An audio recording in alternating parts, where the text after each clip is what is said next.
Welcome back to Sri Vijaya's kitchen. ఈరోజు మన ఛానల్లో భీమవరం స్పెషల్ రాజుల చికెన్ కర్రీ ఎలా తయారు చేసుకుందామో చూద్దాం. నేనైతే ఈజీ ప్రాసెస్లో కుక్కర్లో ఎలా తయారు చేసుకుందామో చూద్దాం. మీరు కూడా ట్రై చేసి ఎలా ఉందో కామెంట్ బాక్స్లో చెప్పండి. కేజీ చికెన్కి ఒక ఆనియన్ సరిపోతుంది. ఈ ఆనియన్ ఇలా కట్ చేసి పెట్టుకుందాము. దీన్ని ఫైన్ పేస్ట్ కింద చేసుకుందాం. అలాగే చికెన్కి కావాల్సిన మసాలా ఏంటంటే అల్లం, వెల్లుల్లి, ధనియాల పొడి, జీలకర్ర పొడి, గసగసాలు, చెక్క, లవంగాలు, యాలకులు, అలాగే సోంపు, స్టార్ ఫ్లవర్, ఇవన్నీ కూడా ఫైన్ పేస్ట్ కింద రెడీ చేసి పెట్టుకుందాం.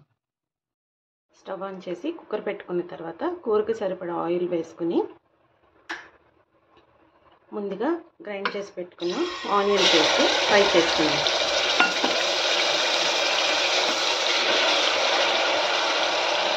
ఈ ఆనియన్ అంతా ఇలా ఫ్రై అయిపోయిన తర్వాత దీంట్లోనే కొద్దిగా పసుపు, అలాగే సాల్ట్ యాడ్ చేసేసుకున్నాం. ఇప్పుడు ముందుగా గ్రైండ్ చేసి పెట్టుకుని ఈ మసాలా పేస్ట్ని కూడా దీంట్లో వేసి ఫ్రై చేసుకుందాం.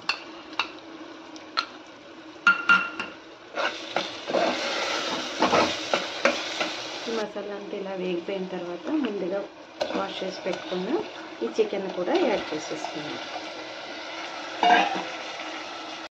ఈ చికెన్లో ఉన్న వాటర్ అంతా దగ్గరకు వచ్చేదాకా ఇలా కాసేపు కుక్ అవ్వనిద్దాం. ఇప్పుడు కూరకు సరిపడా కారం యాడ్ చేసుకొని ఒక్కసారి మిక్స్ చేసుకుందాం. ఇప్పుడు కొద్దిగా వాటర్ యాడ్ చేసుకొని విజిల్ పెట్టి 2 విజిల్స్ రానిద్దాం. కుక్కర్ ఇలా 2 విజిల్స్ వచ్చేసిన తర్వాత దీంట్లోనే మనం కొద్దిగా కరివేపాకు, కొద్దిగా కొత్తిమీర యాడ్ చేసుకొని స్టవ్ ఆఫ్ చేసుకుందాం.